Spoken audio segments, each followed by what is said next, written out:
Selamat pagi Sobat Spanda TV di rumah, kembali lagi bersama saya Cahaya Utami tentunya di program Spanda TV.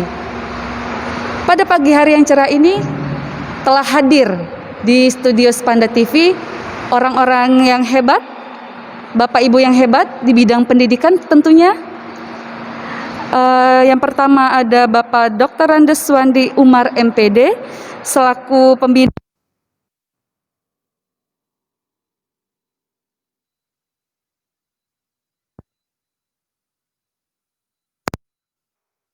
sehat. Alhamdulillah. Selanjutnya ada Ibu Mariati BR Tarigan MPD. Selamat pagi Ibu. Pagi. Bagaimana kabarnya hari ini Bu? Tetap semangat. Tetap semangat tentunya. Selanjutnya ada Ibu di samping saya yang cantik, Ibu Dr. Randa Nurlelawati MPD. Selamat pagi Ibu. Selamat pagi. Bagaimana Ibu kabarnya hari ini? Alhamdulillah. Alhamdulillah. Luar biasa. Iya. Kehadiran Bapak dan Ibu di tengah-tengah kita saat ini, Bapak dan Ibu saat ini mau mengadakan kegiatan Monef.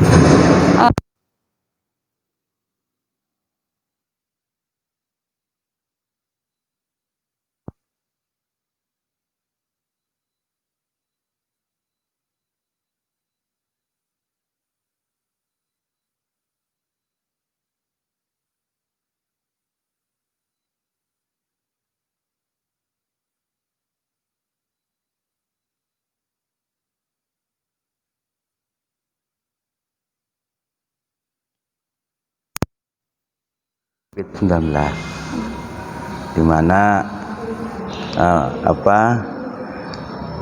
siswa tidak ada lagi yang namanya belajar di kelas dan semua anak-anak itu kan belajar dari rumah. Tapi walaupun dalam kondisi COVID-19 namanya layanan pendidikan itu kan harus berjalan. Bagaimana layanan pendidikan yang saat ini dilaksanakan oleh setiap masing-masing satuan pendidikan, itulah yang harus kami lihat. Dengan layanan apa di masa COVID ini melayani anak-anak agar tetap belajar. Antara lain salah satu alternatif yaitu dengan belajar jarak jauh. Kami akan melihat itu. Gimana sekolah melayani anak-anak? Kan ada dua hal, yaitu dengan boleh pakai namanya daring, belajar dalam jaringan, dan pakai luring. Nah, sejauh manakah kemampuan sekolah serta partisipasi anak-anak dengan mengikuti pembelajaran yang dinamakan belajar jarak jauh?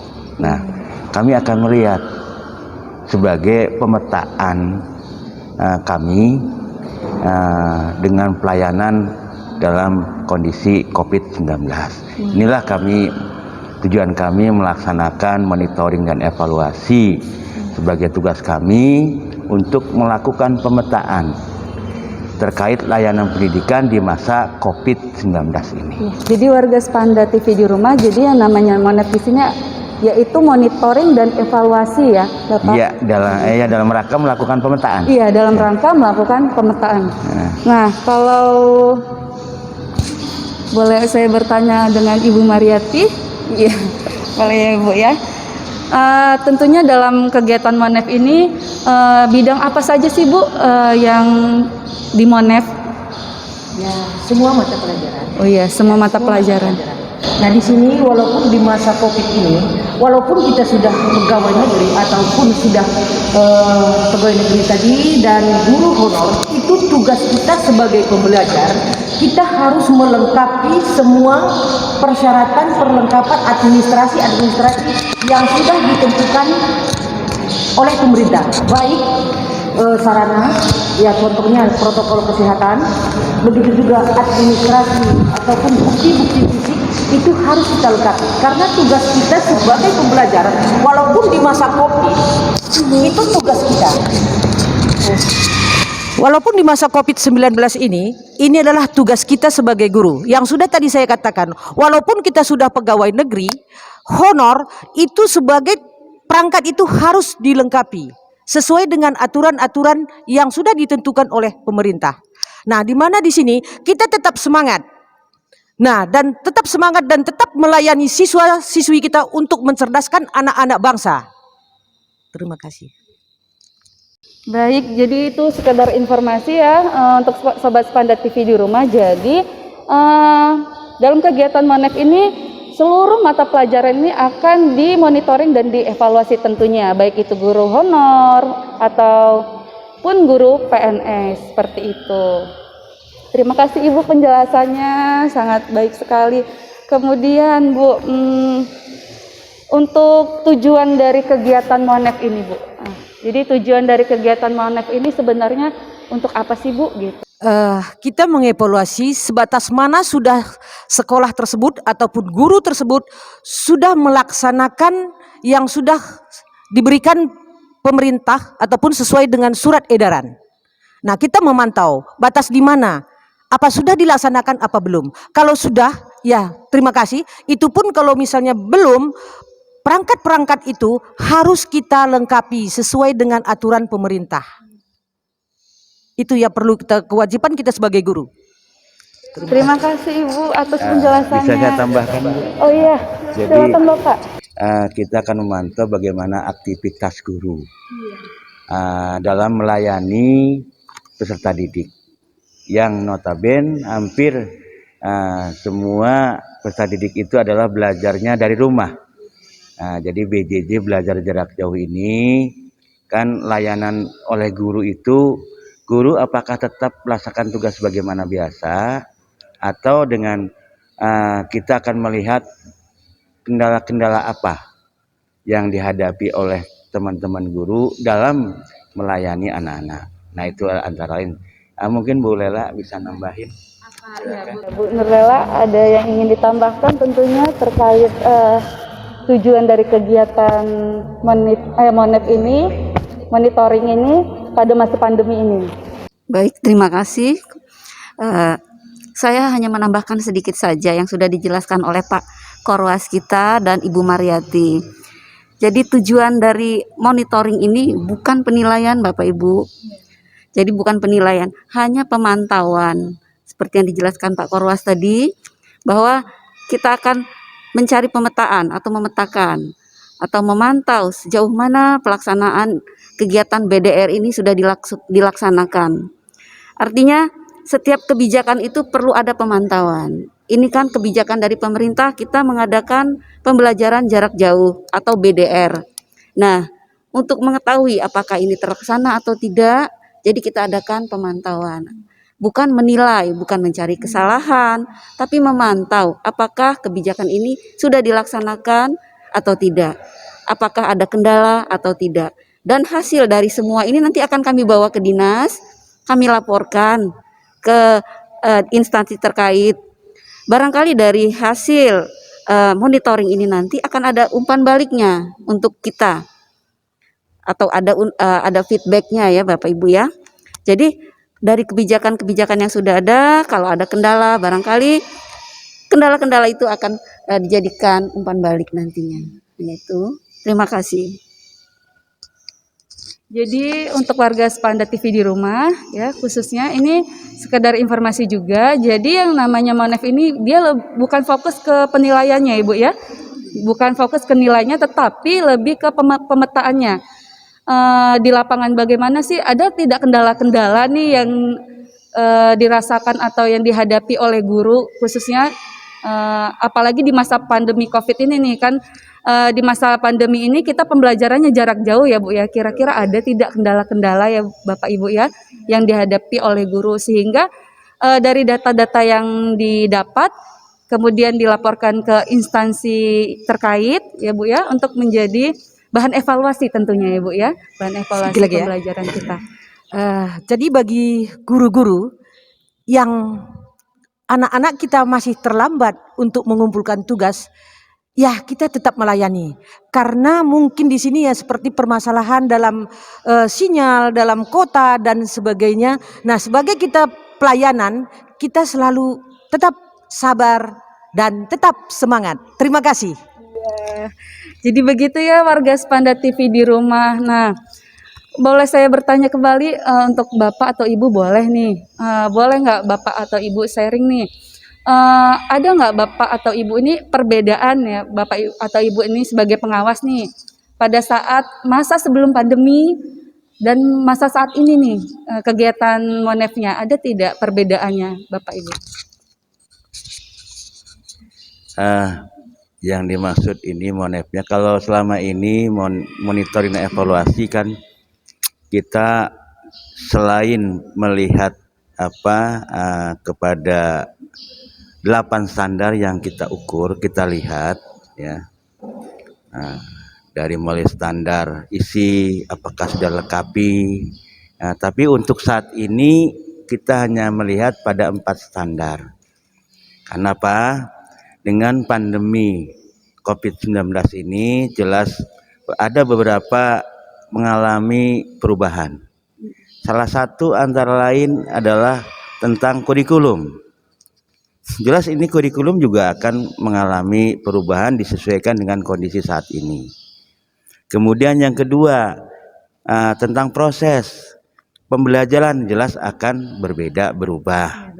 Nah, ini kan juga akan kita lihat bagaimana perubahan proses pada saat pandemi 19. Juga termasuk juga harus apakah dalam pandemi COVID-19 ini harus dilakukan penilaian karena kondisi belajarnya berbeda. Ya, tetap harus melakukan penilaian. Setiap guru wajib melakukan penilaian dengan 3 aspek. Jadi bukan hanya pada aspek kognitif saja, tapi tetap penilaian itu lakukan dalam 3 aspek: kognitif, sikap, dan keterampilan. Tetap 3 aspek itu diukur. Itu. Jadi begitu, Mbak. Jadi perbedaannya jelas berbeda. Kalau yang selama ini kita melakukan monitoring, kita akan melihat seluruhan termasuk 8 standar. Kalau saat ini kita hanya melihat pada bagaimana sekolah ini memberikan layanan di masa sekarang ini. Saya kira itu, Mbak. Gitu ya. Terima kasih Bapak atas penjelasannya. Iya, jadi kalau sebelum masa pandemi ini, jadi semua kelengkapannya itu 8 standar ini dilihat ya Pak ya, dilihat 8 standar. Sedangkan ketika masa pandemi COVID-19 ini lebih ke kegiatannya. Kegiatan layanan pembelajaran. Kegiatan layanan yang ada di SMP Negeri 2 tentunya. Baik, untuk boleh saya bertanya kepada Ibu Nurlela? Iya. Jadi Ibu Nurlela, ada nggak kendala-kendala yang Ibu atau Bapak temui pada saat di lapangan, pada saat melakukan pengawasan di sekolah-sekolah terkait pembelajaran ini di masa COVID-19 ini? Kendala-kendala yang Bapak Ibu temui pada saat mengawas? Pada saat ini ya, melaksanakan tugas monitoring evaluasi ini. Baik, kendala itu pasti ada. Itu baik dari siswanya atau dari gurunya. Jadi misalkan saja contohnya, kita ini menggunakan kurikulum yang darurat atau kita sering sebut juga kurikulum COVID, kurikulum darurat atau apalagi ya. Tetapi ternyata di sekolah itu masih ada guru-guru, ya tidak saya sebutkan ya di sekolah mana, masih ada yang menggunakan kurikulum atau RPP yang lama. Misalnya RPP penyederhanaan, K13 penyederhanaan. Padahal seharusnya kita sudah menggunakan RPP darurat ini yang jelas-jelas isinya atau kontennya berbeda. Itu salah satu saja. Barangkali kalau dari pembelajaran atau pelaksanaan pembelajaran ya terganggu sinyal seperti itu. Barangkali ada yang bisa menambahkan rekan saya. Boleh Bu Mariati menambahkan sedikit kendala yang Ibu temui nih di lapangan ketika Ibu melakukan pengawasan di Baik, sekolah. terima kasih. Nah, di mana di sini dalam permasalahan ya sedikit tidaknya ada dalam COVID-19. Contohnya, nah dengan orang tua, dengan siswa, dengan sekolah. Nah, di mana di sini orang tua kadang-kadang merasa terganggu ataupun kadang-kadang tidak ada dukungan dari orang tua. Nah, tetapi di sini sebagai orang tua ataupun siswa, kita memang harus mendukung anak tersebut supaya untuk keberhasilan tadi mengenai dalam penilaian tadi, memang di sini ditekankan dalam pembelajaran ini walaupun dalam keadaan Covid, ini adalah yang ditekankan adalah life skill, ya, keterampilan. Nah, jadi di sini kendalanya itu ya seperti sarana, ya, ataupun pengumpulan tugas. Nah, itu ada, tapi sedikit Ibu. Nah, tapi kalau di sekolahan kita kurasa sudah mencukupi sarananya. Mudah-mudahan ke depan seperti itu. Tapi kalau sekolahan yang lain masih seperti sinyal, kota, sarana, itu permasalahan. Nah, bagi baik orang tua maupun sekolah. Mudah-mudahan kita kan dapat kuota bantuan dari pemerintah, mudah-mudahan ya Bu ya tidak ada kendala lagi yang masalah seperti anak-anak ini tidak ada kuota untuk mengumpulkan tugas ya Bapak Ibu ya. Semoga ini salah satu jalan keluar ya di masa COVID-19 ini ya Pak ya Bapak Ibu. Baik. Untuk yang terakhir saya ingin bertanya dengan Bapak Dr. Andes Wandi Umar MPD.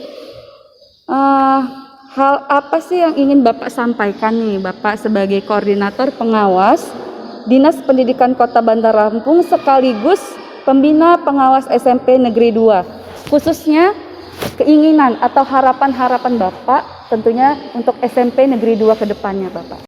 Terima kasih. Sejak saya ditugaskan untuk membina SMP 2 tahun yang lalu, kebetulan saya juga ketemu Pak Badrun Pak Dr. Badrun sebagai kepala sekolah, di mana selama ini saya dengan beliau sering berdiskusi. Tentunya kami berdua dengan beliau punya impian-impian yang banyak sekali untuk SMP 2.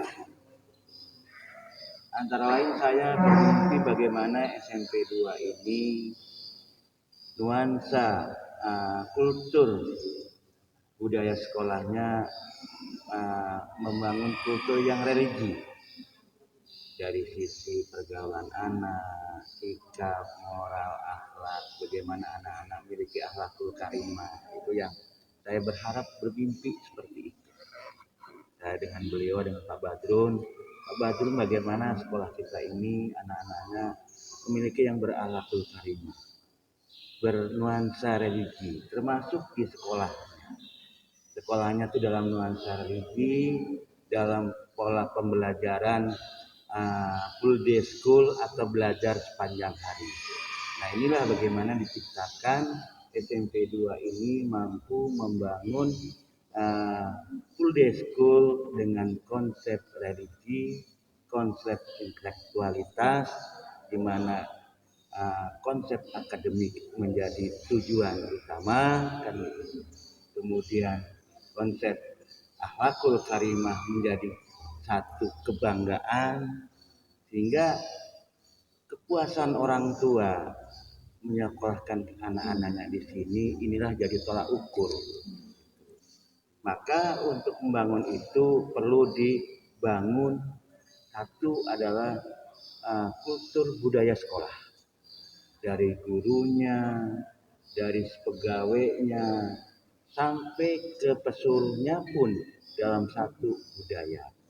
Di mana membangun budaya itu. Nah, itu yang jadi. Kedua, saya berharap SMP 2 ini walaupun SBI sudah dibubarkan, tapi SMP 2 ini adalah menjadi kebanggaan, sekolah kebanggaan masyarakat Bandar Lampung yang diakui secara nasional.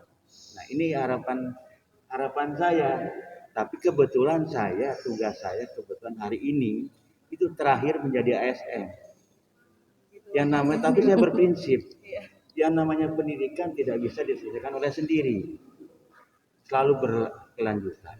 Dan pendidikan harus diselesaikan secara bersama-sama. Jadi semua unsur, saya berharap masyarakat Bandar Lampung mendukung pada apa yang diharapkan, bagaimana kita memiliki sekolah kebanggaan. Saya kira itu, Pak. Ini impian saya, walaupun mungkin saya baru eh, sampai di sini, tapi mudah-mudahan suatu saat saya akan melihat impian saya ini, gitu ya, Amin. yang akan diteruskan oleh kawan-kawan yang ada di SMP 2 ini. Ya, semoga harapan dari Pak Suwandi ini dapat tercapai. Artinya di SMP Negeri 2 ini tidak hanya yang ditonjolkan itu ipteknya, tetapi impaknya juga. Jadi harus berimbang antara iptek dan impaknya tentunya, begitu ya Pak. Ya, saya tambahkan, saya hanya ingin bahwa yang kelas tahfidz ini, Oh ya, kelas tahfidz. ini harus dipertahankan dan dikembangkan. Ini satu model, ya, sekolah negeri yang memiliki model ciri khas keunggulan. Ini harus dipertahankan, dan saya berharap dengan Pak Badrun yang saat ini kepala sekolah, ini jangan sampai nanti berhenti.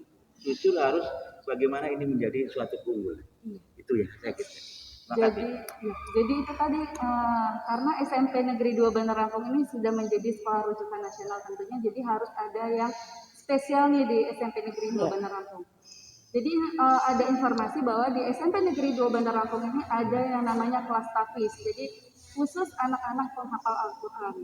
Jadi semoga nanti bisa ditingkatkan kembali ya, kita bisa mencetak anak-anak yang pecinta Al-Quran ya, seperti itu.